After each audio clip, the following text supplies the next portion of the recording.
انا للہ و انا الیہ راجعون۔ اس سے پہلے کہ ہم گفتگو آغاز کریں، توجہ دلائیں کہ تمام ادیان اور تمام مذاہب اسلامی کے افراد کا احترام ہے، کسی کی بھی جان مال عزت و آبرو کو خطرے میں نہیں ڈالنا چاہیے۔ تمام انسان حق رکھتے ہیں کہ وہ جو بھی نظریہ رکھیں اور علمی اعتبار سے ان موضوعات کو ڈسکس کرنا چاہیے۔ رسول اللہ صلی اللہ علیہ وسلم سے بغض اور نفرت کرنے والوں نے آپ کی شہادت کے بعد آپ کی آل پر ظلم ڈھائے، اور آج بھی رسول اور آل رسول سے بغض رکھنے والوں کا ایک سلسلہ چل رہا ہے کہ جو رسول آل رسول کے ذکر کو ختم کرنا چاہتے ہیں، اور اسی بغض کا ایک جلوہ کل بتاریخ 5 اپریل 2022 کو 2:16 پر رسول اللہ صلی اللہ علیہ وسلم کے 8ویں خلیفہ اور امت مسلمہ کے 8ویں امام علی رضا علیہ الصلوۃ والسلام کے حرم مبارک میں پیش آیا۔ واقعہ یہ ہے کہ ایک شخص کہ جو ازبک نسل کا افغانی ہے، پاکستان کے ذریعے سے ایران میں داخل ہوا، اس وقت مشہد میں کچھ کام کر رہا تھا، اپنے بھائیوں اور چند افراد کے ساتھ حرم میں داخل ہوا، اور اس نے اس بات کا بعد میں اقرار کیا کہ یہ واقعہ میں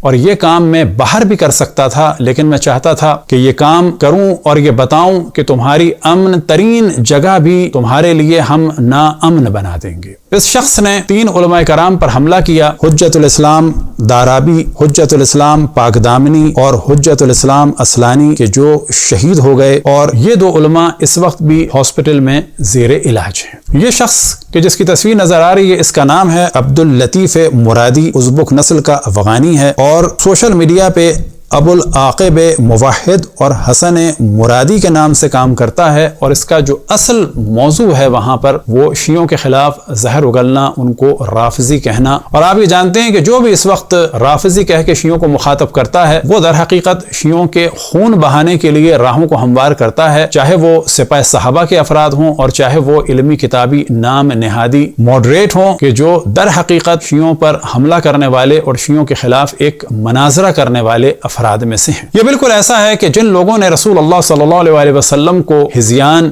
حجر اور بکواس کی نسبت دی اور رسول اللہ صلی اللہ علیہ وسلم کی توہین کی، آج اس شخص کے تمام ماننے والوں کو اگر ہم شاتم رسول کہیں تو کیا وہ اس سے خوش ہوں گے؟ اور جب شاتم رسول کہا جائے گا تو کیا خود بخود ان کی جان کو لوگوں سے خطرہ نہیں ہوگا؟ تو بالکل اسی طریقے سے یاد رکھیں کہ جب وہ لوگ رافضی کہتے ہیں تو وہ در حقیقت ہمارے قتل کی راہوں کو ہموار کر رہے ہوتے ہیں، اور انہی کے ساتھ مل کے کچھ لوگ خصوصاً لاہور کے سامری اور ان کے چاہنے والے اس وقت یہ کام انجام دے رہے ہیں کہ شیعوں کی اکثریت کو غالی قرار دے رہے ہیں، اور یہی کام اتفاق سے ان کے ہم نوا اور ہم پیالہ انجینئر بھی کر رہے ہیں کہ اکثر شیعہ رافضی ہیں اور غالی ہیں۔ اب آپ کے سامنے ایک کلپ ہے کہ جو تائیباد شہر کے اہل سنت امام جمعہ و جماعت کا ہے، جن کا نام ہے غلام نبی توکلی۔ اب وہ اس حملے کی مذمت فرما رہے ہیں اور ساتھ ہی یہ کہہ رہے ہیں کہ یہ سب کچھ استعمار کا کام ہے، امریکہ اور اسرائیل کا کام ہے۔ تو اس میں تو شک نہیں کہ ظاہر ہے کہ امریکہ اور اسرائیل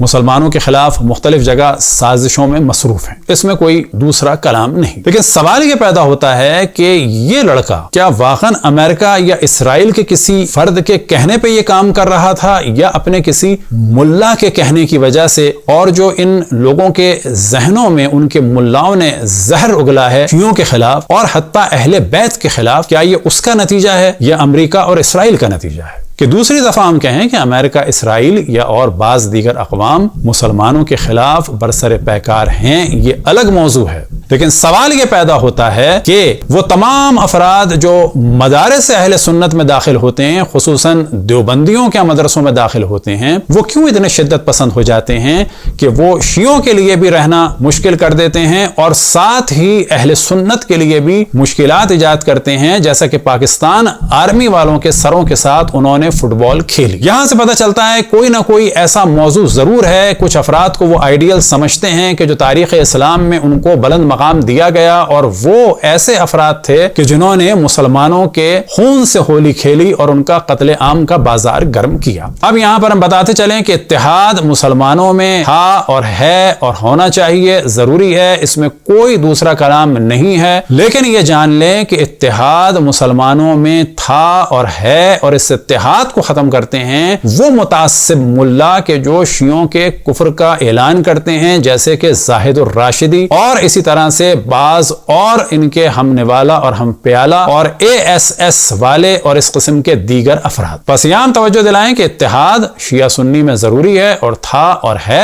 لیکن یہ اتحاد ان ملاؤں نے ختم کیا ہے۔ لہٰذا یہ تصور کرنا کہ ان ملاؤں کو ساتھ بٹھا کے اتحاد ہوگا، تو یہ تو ساتھ اپنے اہل سنت کے نہیں بیٹھتے۔ کیا یہ اعلان کرنے کو تیار ہیں کہ تمام بریلوی کہیں کہ جی تمام دیوبندی مسلمان ہیں اور ان کا نماز جنازہ جائز ہے، ان کے لیے رحم کی دعا کی جا سکتی ہے، ان کے لیے مغفرت کی دعا مرنے کے بعد کی جا سکتی ہے، ان کے یہاں شادی کی جا سکتی ہے اور کسی دیوبندی سے اپنا نماز جنازہ پڑھوایا جا سکتا ہے؟ کیا یہی سب کچھ آپ کروا کے دکھا دیں دیوبندیوں سے بریلویوں کے بارے میں، ان دونوں سے کروا کے دکھا دیں، اہل حدیث کے بارے میں اہل حدیث سے کہلوا دیں ان دونوں کے بارے میں؟ لیکن جہاں یہ شدت پسند لوگ نہیں ہوتے تو وہاں پر تمام ادیان اور مذاہب محبت کے ساتھ رہ رہے ہوتے ہیں۔ تو معلوم یہ ہوا کہ جب تک یہ مذہبی عناصر معاشرے میں نہیں ہوتے اس وقت تک امن اور سکون رہتا ہے، اور جب یہ متعصب دشمن اہل بیت اور دشمنان اہل بیت سے محبت کرنے والے متعصب کسی معاشرے میں داخل ہوتے ہیں تو وہاں خود بخود نفرتیں اور قتل عام کا بازار